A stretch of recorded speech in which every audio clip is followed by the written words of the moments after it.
우리는 어제 사도행전 말씀의 중요한 그 요점에 대해서 배웠죠. 그것은 바로 성령님과 기도입니다. 늘 성령께서는 또한 말씀 가운데 기도에 대해 가르칠 때에도 특별히 너희가 구할 때 좋으신 성령님을 주시지 않겠느냐. 저는 그 말씀을 이번에 다시 한번 새롭게 배웠습니다. 우리가 주님께 무엇을 구하든지 하나님의 나라를 구하면, 주기도를 구하면 결국 하나님이 성령님을 주십니다. 그게 답입니다. 왜냐하면 성령님이 그 모든 기도를 이루어주게 해주시는 그 응답에, 그리고 그 일을 우리가 행할 수 있게 해주는 능력이 되기 때문에 그렇습니다. 우리가 형제의 필요를 위해서 구하잖아요. 사실 그 기도를 한다는 말은 뭐냐면 내가 그 필요에 통로가 되게 해주시옵소서라는 기도이기도 합니다. 근데 우리가 그렇게 될 수가 없잖아요. 그러니 성령님을 보내주십니다. 형제를 위해서 용서해야 되잖아요. 근데 그 용서를 한 일을 위해서 기도만 하고 용서를 안 하면 안 되겠죠. 근데 우리에게는 그런 사랑이 없지요. 그러니 주님께서는 좋으신 성령님을 통해서 우리가 그 일을 행할 수 있도록 도와주십니다. 그래서 성령님은 모든 것의 답인 줄 믿습니다. 그래서 기도와 성령, 그것을 통해서 예수 그리스도의 사랑을 증언하게 되는 것, 그게 우리의 사명이니까요, 우리의 소명이니까요, 그 일을 능히 감당할 수 있다라고 말하고 있습니다. 어제 어제 수요일 날 우리 말씀과 기도반에 다 참여를 해야 되는데 참여하지 못하는 지체들이 있었습니다. 근데 그 한 지체가 기도 제목을 보내달라고 했어요. 근데 너무나 감동적인 그런 기도 제목이었습니다. 너무 바쁘대요. 요즘 정신없이 바쁜데 바쁘니까 기도할 수 있도록, 그리고 힘드니까 더 말씀 볼 수 있도록 기도해 주세요 라는 기도 제목이었습니다. 그게 어떻게 가능하겠습니까? 그것에 가능한 모든 키는 성령 충만함인 줄 믿습니다. 성령으로 충만하지 않고는 그 일이 불가능합니다. 그럼 믿음이 안 생겨요. 바쁘면 기도를 더 안 하게 되고, 힘들면 또 말씀 보면 힘드니까 말씀을 더 안 보게 돼요. 그게 아니죠. 반대죠. 우리 바쁘면 아침 기도회를 패스? 아니요. 바쁘니까 더 아침에 와서 기도해야 되고, 힘드니까 아침에 가서 새 힘을 얻어야 되겠다. 그게 교회의 모임이더라고요. 교회의 모든 활동은 가서 새 힘을 얻으니 거기서 가는 거지, 내 모든 힘을 낭비하고 그리고 거기 다 허비한다고 생각하면 갈 수가 없는 것이죠. 그래서 늘 여러분에게 하나님, 그리고 기도, 그리고 말씀, 그것은 여러분에게 도리어 내가 그걸 지키는 것이 아니라 하나님이 나를 지켜주는 통로가 된다는 사실을 깨닫는 은혜가 있길 바랍니다. 그리고 누리는 은혜가 있길 바랍니다. 그랬으면 좋겠어요. 특별히 오늘 우리는 그 중요한 그러한 증거를 볼 수 있게 되는데요. 이제 사도가 안증뱅이를 일으키는 그 기적으로 말미암아 지금 베드로와 요한은 잡혀서 공회 앞에 서게 되는 장면이 바로 4장의 말씀입니다. 어떤 면에서 초대교회에 처음으로 닥친 박해, 그리고 위협이라고 이해할 수 있습니다. 근데 그것은 마가복음 13장 9절에서 예수님께서 이미 예고하신 거예요. 너희들이 나를 사랑하고 너희들이 나를 사랑하기 때문에 세상이 미워할 것이다 라고 이미 하나님 말씀하시고, 그 가운데 박해가 있을 것이라는 것은 늘 주님이 경고하여 말씀하신 것입니다. 바로 2달여 전에 예수님을 정죄했던 그 사람들 앞에 지금 베드로와 요한이 서게 된 것이거든요. 근데 2달 전에는 베드로가 예수님을 3번 부인했습니다. 근데 이제는 어떻게 할까요? 그 모습은 어떤가 했을 때 그들은 이제는 완전히 변했습니다. 그때의 모습이 아니에요. 왜 그러냐면 부활하신 주님께서 그들을 회복시키셨습니다. 그리고 오순절에 성령이 강림하셔서 그들 모두가 이제 예수님의 증인이 되었습니다.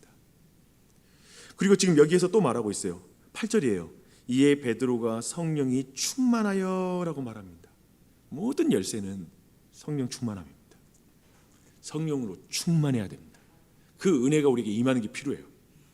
그는 담대하게 이제 그 무서운 공회의 권위 앞에서 그들의 기소가 있잖아요. 그들이 지금 고발하라고 하는 거 있잖아요. 그리고 그들을 멈추게 하려는 그 유협이 어떤 혈기가, 아니면 어쩌면 공격성이 등등한 그들 앞에서 담대하게 뭐라고 말하냐면, 예수 그리스도, 살아나신 부활하신 예수 그리스도의 이름으로 그 안진뱅이가 건강하게 되었다라는 걸 담대하게 말하면서 다른 이로서는 구원을 얻을 수 없으니 천하 인간에게 구원을 얻을 만한 다른 이름을 우리에게 주신 일이 없다라고 이렇게 말하고 있습니다.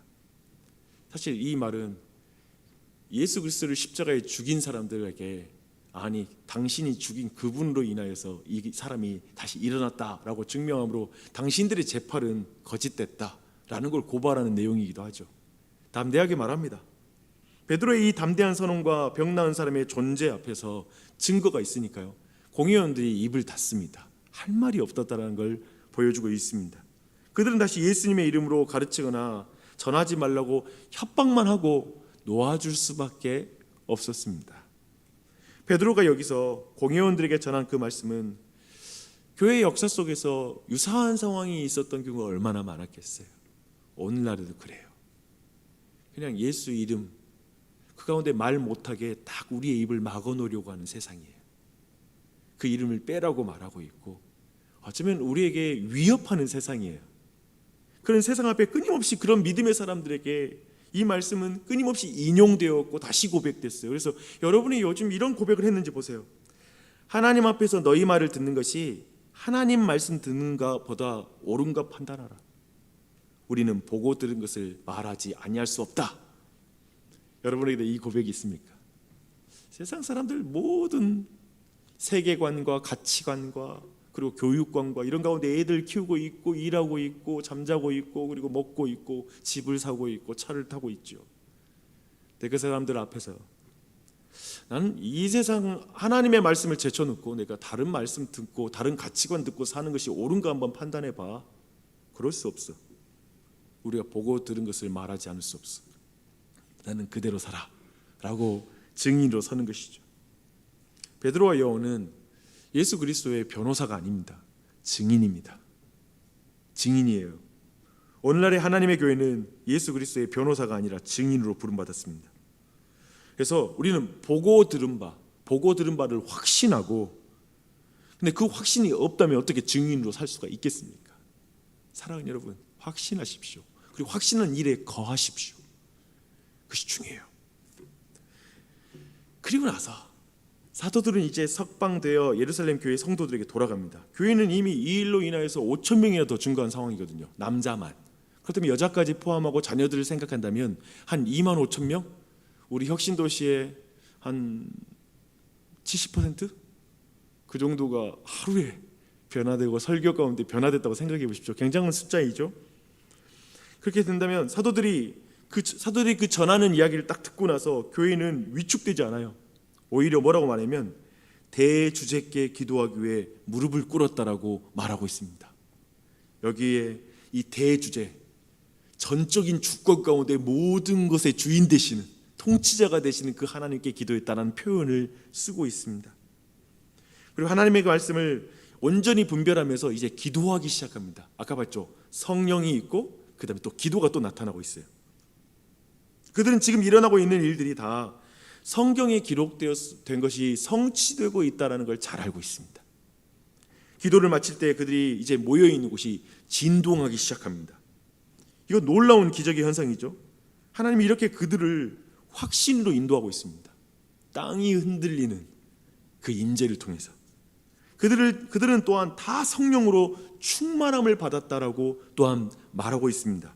그 결과가 무엇인지 아십니까? 밖으로 복음을 전하게 되고요, 안으로는 사랑이 풍성해져요.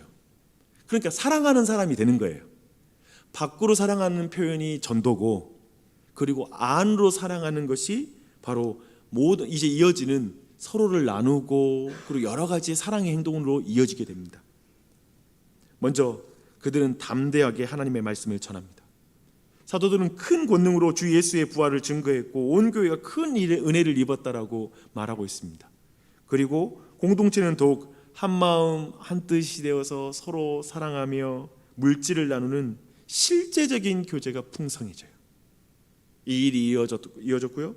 많은 사람이 자기 재산을 바쳤는데 그중 한 사람이 소개되고 있습니다. 초대교회 역사 가운데 굉장히 중요하게 쓰임받는 사람이죠. 바나바라는 인물이 예로 나오고 있습니다. 이 바나바라는 이 이름은 그의 특성 때문에, 그냥 눈에 딱 드러나는 특징 때문에 그 이름이 붙여졌습니다. 그는 격려하고 위로하는 걸 너무 잘하는 거예요. 이게 사랑의 특징이잖아요. 그러니까 누군가를 만났는데 너무 격려하고 위로하면서 사람을 세워요. 자기를 숨기고 다른 사람을 앞세워요. 자꾸 자기는 뒤로 물러서고 다른 사람을 앞세우고 그 사람을 서게 해주는 그런 역할을 해요. 그걸 찬찬히 보니 야, 저거 격려하는 사람이야. 격려의 아들이야. 위로의 아들이야. 바나바. 그러니까 이 특징이 이름이 된 거죠. 우리도 그랬으면 좋겠어요. 그렇죠? 나에게 누군가 특징 지어주는 이름을 붙여준다면 다른 사람 나에게 어떤 이름을 붙여줄까? 너는 어떤 사람이야? 라고 붙여놓으면 어떤 이름 붙여줄까? 저는 이 바나바의 이름을 사모했으면 좋겠습니다. 제가 요즘 너무 그렇게 되고 싶어요. 저도 그렇게 되고 싶어요. 기도해 주세요. 하나님께서는 하나님의 교회에 필요한 사람을 필요한 때에 이렇게 보내주시죠. 이 사실 또한도 분명하게 보여줘요. 일꾼이 있다는 거예요. 세우시는 일꾼들이 있다는 거예요. 하나님께서 바나바와 같은 사람을 교회에 많이 보내주시고 일으켜달라고 기도합시다. 저 보니까 이것도 두 가지 기도가 있더라고요. 자꾸 보내달라고만 기도하는 사람과 그것도 있고요. 또한 일으켜달라고만 할 수 있겠죠. 근데 저는 두 개 다 있어야 되는 것 같아요. 먼저 하나님 이런 바나바 같은 일꾼 우리 교회 많이 보내주세요. 이것도 필요하지만 우리 안에 우리가 변화되어서 일어나서 바나바와 같이 변화되는 것도 필요하잖아요. 그 일이 같이 일어나는 기도가 있도록 같이 기도했으면 좋겠습니다. 사랑하는 여러분, 이렇게 사도행전은 성령 행전입니다. 그렇게 불려요. 우리는 4장에서 성령의 충만을 입은 사도와 성도들의 모습을 보게 됩니다. 오늘날 우리가 이런 성령 충만을 경험하고 사는지 돌아봤으면 좋겠습니다. 또한 그 은혜를 그렇기 때문에 더욱더 구했으면 좋겠습니다. 성령 충만한 증인, 그 증인이 되는 걸 사모하며 기도하는 이 아침이 됐으면 좋겠어요. 주님, 증인 되기 원합니다.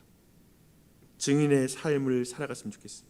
아까 말한 것처럼 힘드니까 말씀 보지 못하고 있다고, 기도를 못한다고, 때로는 믿음으로 살면 힘들어지죠. 기도해도 또 삶이 힘들잖아요. 하여튼 이런 어떤 생각을 해서 머무는 것이 아니라 힘들어서 말씀 봐야 돼요. 힘드니까 우리가 더 기도해야 돼요. 왜냐하면 기도할 때 성령님을 보내주세요. 기도할 때 주님 우리를 성령 충만하게 하여 주시고 그리고 그 성령의 능력으로 모든 일을 감당하도록 하십니다 라고 이렇게 고백하는 것이죠. 우리가 기도해, 그런 의미에서 정말 성령 충만해야 어쩌면 기도하고 말씀 볼 수도 있고요. 또 한편에 기도하고 말씀을 통해서 더욱 우리가 성령님으로 충만하게 됩니다. 여러분, 그래서 그분이 더 강구해야 될 줄 믿습니다. 증인으로 서기 위해서요. 여러분, 정말 나를 변화시킨 복음이 나를 통해서 변화시키는 복음이 되는 것, 그렇죠? 그 은혜가 있어요. 사도행전은 그거예요. 나를, 우리 교회를 변화시킨 복음이 이제 이 세상을 변화시키는, 교회를 통해서 세상으로 변화시키는. 그러니까 우리가 많은 사람이 그렇게 멈추잖아요. 이 두 가지 너무 연관이 되는 것 같아요. 나를 변화시킨 복음으로서 내가 증인, 어떤 그 증인이 되고 싶은 갈망이 일어나잖아요. 왜냐하면 나를 변화시켰으니까, 복음이 너무 좋으니까, 예수님이 날 사랑하시는 게 너무 기뻤으니까 그것을 이제 나누고 싶어하는 것, 나를 통한 복음이 되기 원하는 것, 이것이 자연스럽게 이어지는 게 맞죠. 근데 찬찬히 보면 사도행전을 전체를 보면 때로는 이렇게 너무 좋잖아요. 우리를 변화시키는 복음이 있어도 그것이 사마리아와 땅끝을 향해서 전해지는 부분은 이제 환란이 닥쳤을 때 갑니다. 이상하게 아무리 좋아도 우리끼리라는 게 우리의 본성이에요. 어쩌면 우리끼리 안정적으로 되는 거, 교회라는 것이 여기가 좋사오니 하고 머물러 있는 게 우리의 본성이더라고요. 그런 의미에서 성령님께서 끊임없이 우리를 추동하고 정말 우리를 증인으로 살 수 있도록 우리를 통한 복음에 대한 사모함, 그런 기도가 시작됐으면 좋겠어요. 하나님, 나를 변화시키고 우리 가정을 주님 변화시키는 복음을 간구하십시오.